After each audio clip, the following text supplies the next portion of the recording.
I have been mentoring RBI Grade B aspirants since 2017.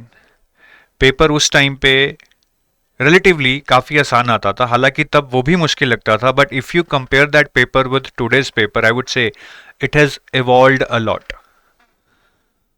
Syllabus same है. Syllabus अगर आप देखेंगे उस टाइम और इस टाइम पे ऑलमोस्ट सेम है, थोड़े बहुत चेंजेस हुए हैं, बट पेपर किस तरह से आ रहा है वो चीज़ पूरी तरह इवॉल्व हो गई है. अब पुरानी तैयारी कर कर अगर आप उस पेपर को क्रैक करने की कोशिश करेंगे तो काफ़ी इम्पॉसिबल टाइप से.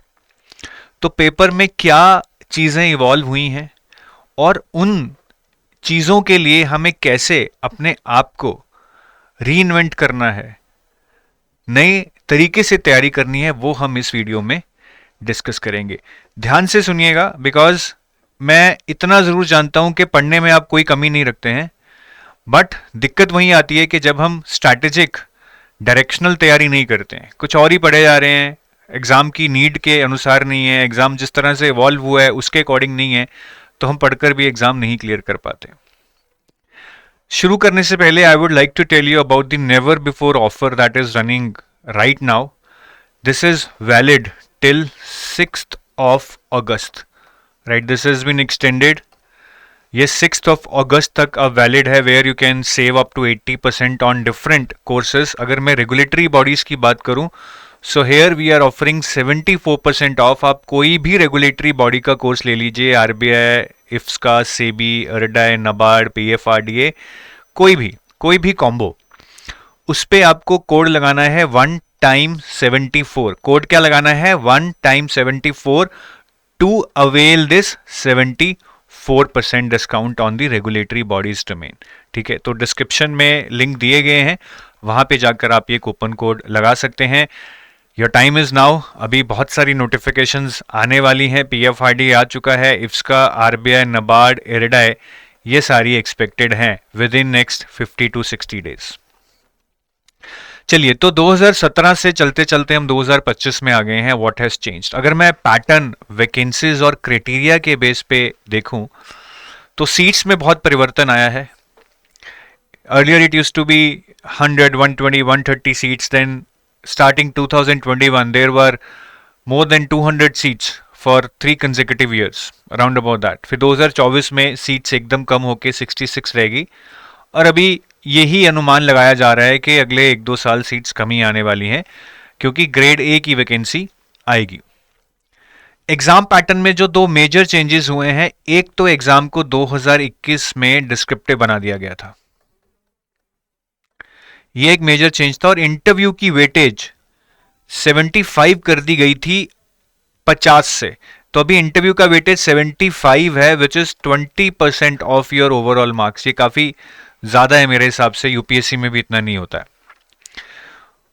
और जो एक बड़ा चेंज देखने को मिला वो था नॉर्मलाइजेशन फियास्को, जो 2024 में एक नई ही चीज कर दी आरबीआई ने, कि 2 शिफ्ट में पेपर सेट किया, और उसमें जो लेवल था सेक्शंस का, किसी में बहुत आसान था, किसी में बहुत टफ था. आगे क्या होता था कि भैया पेपर आसान है तो आसान है सारी शिफ्ट में, पेपर मुश्किल है तो मुश्किल है सारी शिफ्ट में. बट इस बार उन्होंने एक शिफ्ट में कुछ आसान कर दिया, दूसरी शिफ्ट में कुछ आसान कर दिया, ऐसे ही फर्स्ट शिफ्ट में कुछ मुश्किल कर दिया, सेकेंड शिफ्ट में कुछ और मुश्किल कर दिया, जिससे नॉर्मलाइजेशन में काफ़ी उठक पटक हुई और काफ़ी डिजास्टर्स रिजल्ट्स देखने को मिले थे. तो इन चीज़ों के बारे में डिस्कस करेंगे.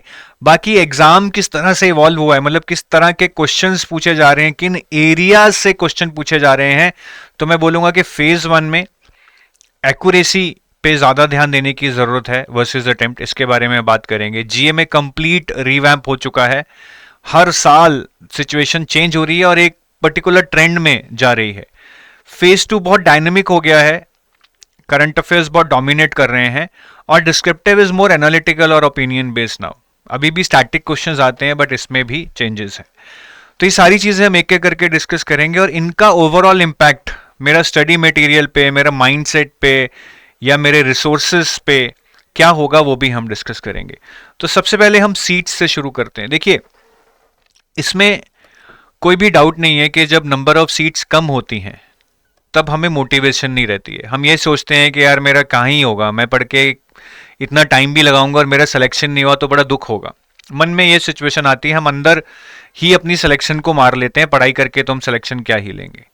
तो सीट्स तो कम है, दैट इज दी रियलिटी। मतलब अभी भी हमें लग रहा है कि ग्रेड बी में 40 के अराउंड सीट्स आएंगी, ठीक है। तो सीट्स अब वो 200-250 नहीं होने वाली हैं, बट ऐसा नहीं है सीट्स खत्म हो गई हैं। सबसे बड़ा रीजन जो आपको समझना पड़ेगा कि सीट्स ग्रेड ए में 100 प्लस आने की काफी ज्यादा पॉसिबिलिटी है। मैं पॉसिबिलिटी बोल रहा हूं क्योंकि अभी भी ऑफिशियली कुछ अनाउंसमेंट नहीं हुई है।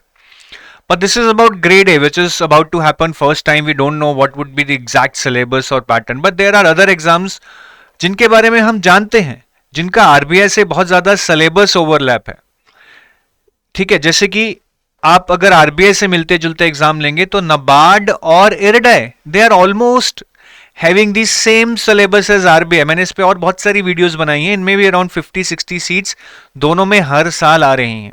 इरडाई ने तो खुद ही अनाउंस किया है that they are going to recruit for next 3 consecutive years.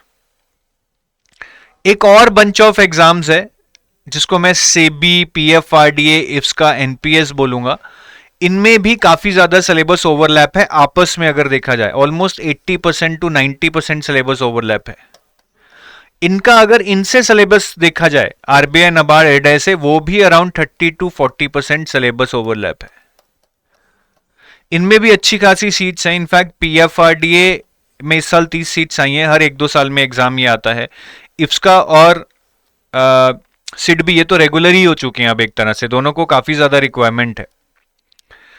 तो यहां पे भी अच्छी खासी वैकेंसीज आती हैं। पॉइंट ये है कि सीट्स कम हो गई हैं, या तो हम अपना कोई और ऑल्टरनेटिव एग्जाम चुन लें। It can be SSC, it can be banking, it can be UPSC, which is very fair, what ever interest you. ऐसा नहीं है कि रेगुलेटरी बॉडी ही है पूरी दुनिया में, बट अगर मन में है कि रेगुलेटरी बॉडी में ही जाना है क्योंकि या तो ये अच्छी लग रही है या मेरे पास ऑलरेडी एक बैंकिंग या एसएससी में जॉब है तो मुझे तो ऊपर ही जाना है, तो भैया इन सीट्स को भी थोड़ा एनालाइज करो कि कहाँ पे आप मल्टीपल एग्जाम्स की तैयारी कर सकते हो।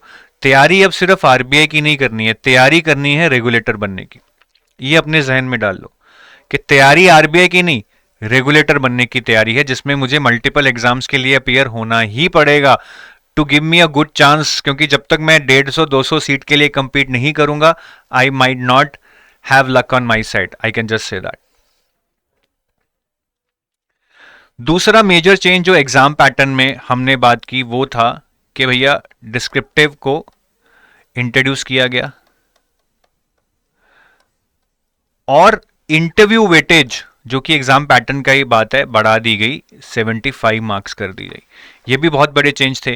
पहले डिस्क्रिप्टिव नहीं था तो हम बहुत आसानी से ऑब्जेक्टिव के लिए पढ़ते रहते थे और एमसीक्यू सॉल्व कर कर हम उसमें काइंड ऑफ एक वेटरन बन जाते थे, हमें काफ़ी ज़्यादा आइडिया लग जाता था कि अब ऑब्जेक्टिव क्वेश्चंस को कैसे करना है। अब लेकिन ये नहीं चलेगा, डिस्क्रिप्टिव करना ही पड़ेगा। काफ़ी लोग अभी भी हैबिचुअल नहीं हुए हैं डिस्क्रिप्टिव करने के।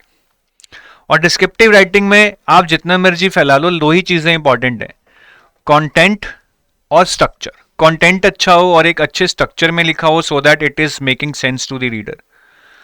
और इंटरव्यू में 2 ही चीज़ें मैं बोलूँगा जो बहुत इंपॉर्टेंट है, नॉलेज एंड पर्सनालिटी। बहुत सारी चीज़ें लोग बताएंगे, ये 2 चीज़ें होनी चाहिए जिसमें से प्राइमरी मेरे हिसाब से नॉलेज ही है। अगर आप उनके क्वेश्चंस का सेटिस्फैक्टरी आंसर दो, अपनी नॉलेज की डेप्थ दिखाओगे, they will be impressed. But हाँ, कहीं ना कहीं अगर पर्सनालिटी अच्छी हो तो एक एडेड एडवांटेज जरूर मिलता है। पर्सनालिटी में क्या है, सिंपल है। सबसे पहले honesty.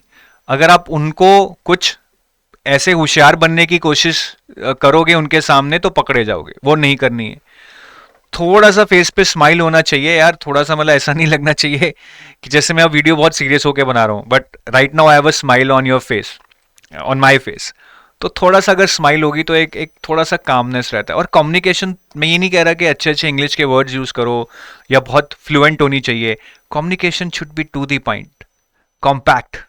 What is question, that is answer, that's it. यही अच्छी कम्युनिकेशन है। थोड़े बहुत ग्रामर में गलती है, फ्लुएंसी नहीं है, वो चलेगा, लेकिन अगर नॉलेज अच्छी है तो ही चलेगा। अगर नॉलेज नहीं है और कम्युनिकेशन भी खराब है फिर नहीं चलेगा। ठीक है, तो अब करना क्या है? देखिए, डिस्क्रिप्टिव राइटिंग के लिए if I talk about content, there are some basic things जो आपको करनी चाहिए। आपको PIB, economic survey, union budget, RBI speeches, RBI annual report और एडिटोरियल्स, इनके ऊपर बहुत ज़्यादा फोकस करना चाहिए। These things are fully loaded with content. They have so much data points, they have so much analytical points. अगर आप इनको अच्छे से समझ लें, I have no doubt in my mind कि आप एग्जाम में कोई भी क्वेश्चन आया उसको कर पाएंगे. बात रही स्ट्रक्चर की, रैंडमाइज करके लिखेंगे तो कभी भी अच्छा इंप्रेशन नहीं पड़ेगा. Learn the framework. There are many frameworks of answer writing, जिसमें हम बोलते हैं इंट्रो, बॉडी, कंक्लूजन को ऐसे लिखना है. वो कोई भी एक फ्रेमवर्क सीखो. आंसर राइटिंग को वीकली प्रैक्टिस करो. ये स्किल है. It's not something you have read and you will remember. It's a skill. It's like learning swimming and cycling. The more you practice the better you learn. And get feedback. Don't assume that just writing day by day will improve everything. Get feedback from experts. बहुत ज़रूरी है, क्योंकि कई बार हम अपनी mistakes को देख नहीं पाते. हमें अपना किया हुआ काम या तो बहुत गंदा लगेगा या बहुत अच्छा लगेगा. We need a moderate review by somebody. ये बहुत ज़रूरी है. तो इतना ही करना है बस आपको, कुछ ज़्यादा नहीं करना है, घबराना नहीं है. But it is something new which you might not be use to. जो लोग बैंकिंग, एसएससी या और एग्जाम देते हैं, शायद वो डिस्क्रिप्टिव की अप्रोच को ज़्यादा समझ नहीं पाते हैं. बाकी अगर इंटरव्यू की बात करूं तो knowledge is one of the main pillar. मैं बार बार बता रहा हूं, हालांकि पर्सनालिटी को हम बहुत ज़्यादा बढ़ा चढ़ा के बात करते हैं. ठीक है, जिसकी नॉलेज नहीं है, शायद पर्सनालिटी से बहुत ही फाड़ू पर्सनालिटी है तो शायद वो ओवरकम कर लेगा. बट अगर नॉलेज है, जो कि हम गेन कर सकते हैं, पर्सनालिटी नहीं भी है उतनी अच्छी, तो you will still have a good chance. Knowledge कहाँ से मिलेगी? यहाँ पे बुकिश नॉलेज नहीं चलेगी कि मैंने रमेश सिंह पढ़ ली या मैंने कोई फाइनेंस की किताब पढ़ ली. You need to read editorials, have opinion based out of that. RBI speeches, they are also opinion based. Read X RBI governor books, बहुत अच्छी अच्छी किताबें हैं यार. डी सुब्बाराव की who moved my interest rate, Raghuram Rajan की है I do what I do. Read them. You will learn a lot, not only about finance, but how RBI works, what do they do, what are the challenges, and if you can communicate during your interview, it will be an added advantage. RBI regulations के बारे में पढ़ो जो recent है, उनमें से ज़रूर पूछते हैं. यूनियन बजट और इकोनॉमिक सर्वे को अच्छे से पढ़ के जाना. They are the backbone of our economy, and RBI के इंटरव्यू में इकोनॉमी के बारे में डिस्कशन होगा ही. पर्सनैलिटी कैसे बनानी है, मैंने बोला कुछ ज़्यादा नहीं करना है. Just try to be compact in your answers which you can learn over a period of time. verbose नहीं जाना है. And when you speak, stand in front of the mirror, try speaking with honesty and smile. Honesty अंदर से आएगी. अगर सोचोगे कि मैं इनका बेवकूफ़ बना लूँगा, वो आप बना नहीं पाओगे. कोशिश भी मत करना. And biodata is the key. अगर आपको 50 क्वेश्चन पूछे जाएंगे ना, 40 तो बायोडेटा से ही रिलेटेड होंगे. तो बायोडेटा में जो भी लिखा है उसकी डेप्थ में घुसो, किसके अंदर और क्या पूछ सकते हैं. अगर वो आपने मास्टर कर लिया, you will drive your interview. They will not be asking, rather you will make them ask what you had expected. तो बायोडेटा को बहुत ध्यान से भरो और अच्छे से एनालाइज करो. अब चौथा पॉइंट है नॉर्मलाइजेशन, जो मैंने आपको बताया था. नॉर्मलाइजेशन लास्ट ईयर पहली बार ये देखने को मिला कि शिफ्ट्स में जो लेवल ऑफ डिफिकल्टी था, सेक्शंस का बहुत डिफरेंट है, और उसकी वजह से जो नॉर्मलाइजेशन होगी वो अलग ही होगी. मतलब नॉर्मलाइजेशन होता है कि चलो यार, जिसके 13 मार्क्स थे उसके 14-15 कर दिए गए, क्योंकि इस शिफ्ट में शायद थोड़ा पेपर डिफिकल्ट था तो उसके थोड़े बढ़ा दिए गए. बट पिछली बार जो नॉर्मलाइजेशन हुई, आप देखिए GA में किसी के 27 मार्क्स थे, 17 कर दिए गए. It's like almost reduction of 80%. Quant में किसी के 3.75 थे, 8.35 कर दिए गए. This is almost like making it 2.5 times. ये नॉर्मलाइजेशन नहीं है भाई, ये तो कुछ ग्रेस मार्क्स दिए जा रहे हैं, ऐसा लग रहा है. तो ये बहुत ही शॉकिंग था, और मेरे हिसाब से ये नॉर्मलाइजेशन के नाम पे धब्बा था. नाउ स्टूडेंट्स क्या करना चाहिए? अब पहले तो पता था कि भैया एक ही लेवल है. ज़्यादातर सेकंड शिफ्ट वाले फर्स्ट शिफ्ट से पूछ जाते थे क्या आसान है क्या मुश्किल है, ठीक है, उसी तरीके से चलो कर लिया. उनको एक अनएथिकल एडवांटेज रहता था. बट द पॉइंट इज के नॉर्मलाइजेशन ऐसा भी नहीं होना चाहिए. अगर कोई एग्जाम में बैठा है और उसने सपोज कीजिए पेपर बहुत टफ आया है, अब उसके 3.75 आ गए, वो 8.35 बन गए. अब सपोज करो कि उसके कट ऑफ सपोज करो 8.35 है, सपोज करो. अब सपोज ये बंदे के 3 क्वेश्चन हुए होते, इसको तो लगता है कि मेरा तो नहीं होगा, वो तो बहुत ज़्यादा प्रेशर में होता, वो तो मेंटल एग्नी में होता कि मेरा इस बार गया, मेरा पूरा साल बर्बाद हो गया. इसको तो नहीं पता है ना कि यार नॉर्मलाइजेशन होगी और ये 3 के 9 बना देंगे, उसको तो नहीं पता है. तो वो प्रेशर में आके अपना बेस्ट दे ही नहीं पाएगा, क्योंकि हमने पेपर ही इतना टफ बना दिया, उसको थोड़ी पता है कि पेपर इतना टफ है कि ये 3 गुना मार्क्स हो जाएंगे। तो ये नॉर्मलाइजेशन इस तरह का सही नहीं है। और अब आपके लिए ये सीख है कि भैया पेपर जैसा भी लग रहा है अपना बेस्ट दो, आपको नहीं पता कि 1 नंबर आप ले लेंगे शायद वो 3 नंबर बन जाएंगे। और ये बेवकूफ़ी हो रही है नॉर्मलाइजेशन के नाम पे, बट आपको उसको एडजस्ट करना पड़ेगा अगर इस साल भी ऐसा होता है। तो ये तो हो गए भैया पैटर्न वैकेंसीज, जो भी शॉर्टलिस्टिंग क्राइटेरिया था। अब एग्जाम रिक्वायरमेंट, मतलब जो टाइप ऑफ क्वेश्चंस आ रहे हैं, एरिया ऑफ क्वेश्चंस आए हैं, वो काफी चेंज हो चुके हैं। अगर मैं सिर्फ फेज 1 की बात करूं, पहले क्वांट और रीजनिंग की, पेपर मुश्किल आ रहा है। कट ऑफ कितना जा रहा है यार? कट ऑफ 55 टू 65 की रेंज में जा रहा है ऑलमोस्ट, विच इटसेल्फ इंडिकेट्स के पेपर बहुत टफ आ रहा है, क्योंकि कट ऑफ आउट ऑफ 200 अगर 30-35% जा रहा है, मतलब पेपर बहुत टफ है। पहले अगर आप देखोगे गेम होती थी अटेम्प्ट की, अटेम्प्ट करो, अगर थोड़े बहुत गलत भी हो गए तो ठीक है, लेकिन अटेम्प्ट अच्छा होना चाहिए क्योंकि 100+ मार्क्स लेने। अभी एक्यूरेसी की गेम हो गई है भाई, प्योरली एक्यूरेसी। कि आप जस्ट एज्यूम करो कि आप 90% क्वेश्चंस विद 70% एक्यूरेसी करोगे, और आप 70% क्वेश्चंस विद 90% एक्यूरेसी करोगे। आप बताओ मुझे किसमें आपके ज्यादा नंबर आएंगे?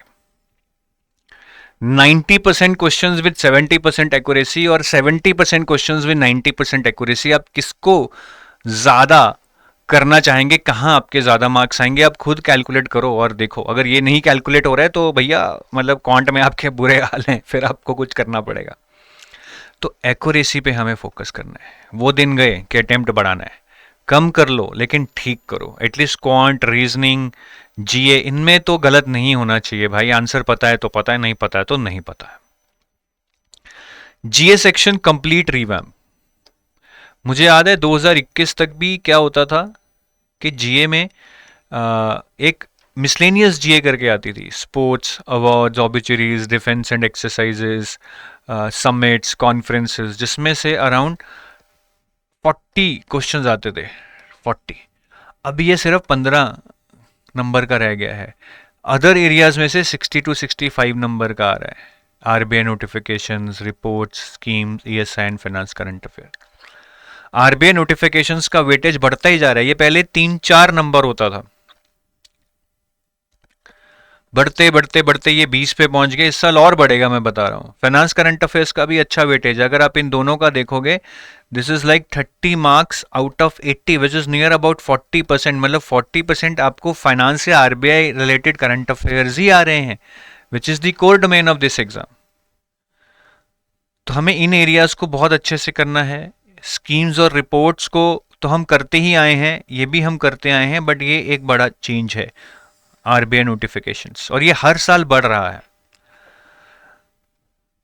पहले जैसे मैंने बोला कि ज़्यादा अटेम्प्ट करने थे, ज़्यादा कट ऑफ जाता था, तो हम ज़्यादा मंथ्स के करंट अफेयर्स पढ़ते थे। बट अब फेज़ 1 के लिए 5 मंथ्स, फेज़ 2 के लिए 6 to 8 months, that is more than sufficient. क्योंकि मेरा फोकस होना चाहिए कि मैं चाहे कम पढ़ूं लेकिन उसको याद रखूं।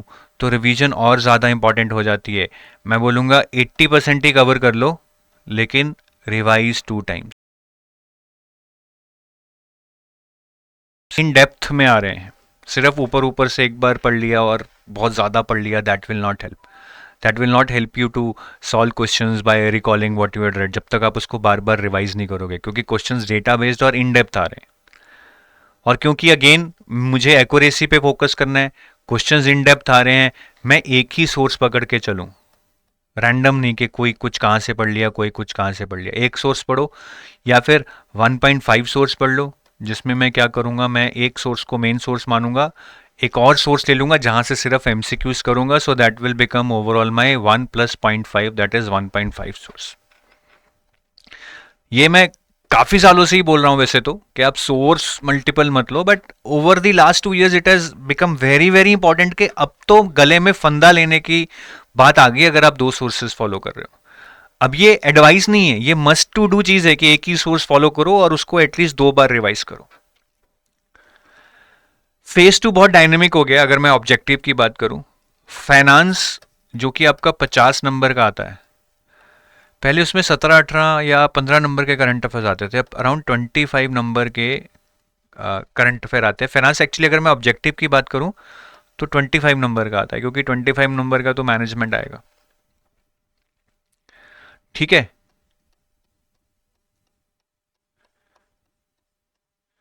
तो इसमें मेरे अब 50%, मिनिमम 50% मेरे 12 से 13 नंबर के करंट अफेयर आते हैं। ये पहले 8 नंबर के करीब आते थे, यहां पे बहुत ज़्यादा एक वेट ऐड हुआ है। और फाइनेंस के करंट अफेयर्स में पहले अगर आप देखेंगे 2022-23 में क्या हो रहा था कि आरबीआई नोटिफिकेशंस ही प्राइमरीली पूछी जाती थी। लेकिन पिछले साल अगर आप देखेंगे आरबीआई नोटिफिकेशंस तो पूछी ही नहीं। What they have asked is around 8 questions on SEBI notifications. Question simple थे, ये हम पढ़ते भी थे फाइनेंस करंट अफेयर्स के अंदर, बट हमेशा इसको ज्यादा इंपॉर्टेंस दी जाती थी, बट एग्जाम में ये आ गए। ईएसआई में भी क्या हुआ है, अगर मैं ऑब्जेक्टिव की बात करूं, 50 नंबर का ऑब्जेक्टिव आता है, इसमें से पहले 5 नंबर का स्टैटिक आता था। अब ये 0 हो गया है, उन्होंने स्टैटिक पूछा ही नहीं 2024 में। सो स्टैटिक हम पहले भी नहीं पढ़ते थे, सिर्फ अंडरस्टैंडिंग के लिए पढ़ते थे। नाउ आई डाउट कि अंडरस्टैंडिंग के लिए भी मैं कितना पढ़ूं, क्योंकि मुझे एग्जाम में तो वो आ ही नहीं रहा है ऑब्जेक्टिव में। तो मैं पढ़ूंगा, लेकिन आई ट्राई कि मैं उसको और थोड़ा इम्पोर्टेंट, मतलब और थोड़ा पढ़ूं, लेकिन इंपॉर्टेंट एरियाज को मिस ना करूं एट द सेम टाइम। और अगर मैं करंट अफेयर्स की बात करूं तो यहां पे अब 50 नंबर के करंट अफेयर आ रहे हैं, क्योंकि स्टैटिक तो 0 हो गया है। पहले अगर आप देखेंगे 2023 तक स्कीम्स का weightage was like 30 out of this 50, but now it is like maximum 10 out of 50। ये जो स्कीम का वेटेज कम हुआ है, ये गया कहाँ है, ये चला गया है रिपोर्ट्स में। तो रिपोर्ट्स पहले 10 नंबर की आती थी, अब रिपोर्ट्स 30 नंबर की पूछी जा रही हैं। अब इसका मतलब ये नहीं है कि हम स्कीम्स छोड़ के रिपोर्ट्स करने लग जाएं, ये हमें बताता है कि एग्जाम में वेरिएबिलिटी है। ट्रेंड नहीं है ये कि अब रिपोर्ट्स ही आएंगी, ये वेरिएबिलिटी है। तो मुझे रिपोर्ट्स भी करनी पड़ेंगी, मुझे स्कीम्स भी करनी पड़ेंगी। और शायद यही वो चाहते हैं कि आप एक ही पैटर्न को पकड़ के मत तैयारी करें कि बस एग्जाम में ऐसा ही होने वाला है। यहां पे भी अब ऐसा नहीं है कि मैं सेबी नोटिफिकेशंस करूंगा, आरबीआई छोड़ दूंगा। आरबीआई नोटिफिकेशंस तो करनी ही है, बिकॉज हिस्टोरिकली तो वो बहुत इंपॉर्टेंट रह चुकी हैं। 2023 में तो 10-12 नंबर की आरबीआई नोटिफिकेशन ही आई थी, तो मैं 2025 में इसको कैसे छोड़ के जा सकता हूं सिर्फ 2024 के पैटर्न के बेस पर। डिस्क्रिप्टिव पेपर की बात करें तो 21-22 में आप देखेंगे कि बिल्कुल बुकिश क्वेश्चन आ रहे थे। मतलब आपने थ्योरी पढ़ ली है, उन्हीं में से क्वेश्चंस आएंगे ज्यादातर, बट अब ज्यादा एनालिटिकल क्वेश्चंस आ रहे हैं। ईएसआई में पहले भी आते थे, फाइनेंस में नहीं आते थे, लेकिन अब फाइनेंस में भी एनालिटिकल क्वेश्चंस आ रहे हैं।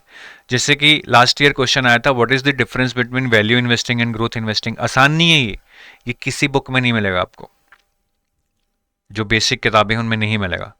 और ये एडिटोरियल में से आया है, ऐसा नहीं है कोई ऊपर से ढूंढ लिए, इकोनॉमिक टाइम्स के एडिटोरियल में से आया है। फिर ये क्वेश्चन था, यूनियन बजट में क्या 5 की इनिशिएटिव्स हुए और उनका इंपैक्ट क्या है डिजिटल इकोनॉमी पे। ये भी आसान नहीं है, डिजिटल इनिशिएटिव्स पता होंगे, but how would they impact on digital economy, this is your analysis, this is your opinion how it is going to impact. ये यूनियन बजट से क्वेश्चन आया है। तो क्वेश्चंस ओपिनियन बेस्ड आ रहे हैं, बुकिश नहीं आ रहे हैं। पहले से ज्यादा ओपिनियन बेस्ड आ रहे हैं, ऐसा नहीं है बुकिश खत्म हो गए हैं। तो इसकी तैयारी के लिए हमें कुछ चीजें बहुत अच्छे से पढ़नी होंगी। अगर ये पढ़ लेंगे तो सारे ओपिनियन बेस्ड क्वेश्चंस के लिए हमारे पास कंटेंट होगा।